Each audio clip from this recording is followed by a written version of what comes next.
যেতে হচ্ছে। হ্যাঁ তুমি নেতো? হ্যাঁ রে পিসে, ভেবেছিলাম আমার কবল থেকে রেহাই পাবি।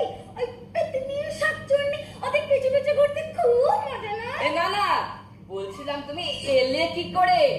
ওলা উঠোই নাকি? ওলাটা 70-এরও। কেন, ঘরে কি কেরোসিন ছিল না? তাই চেহারাটা ফর্সা পানা দেখাচ্ছে। ওর খেলে সোনার জলুস বাড়ে। তা হাতটাও একটু নরম হয়েছে নাকি? আমার স্বামী তোকে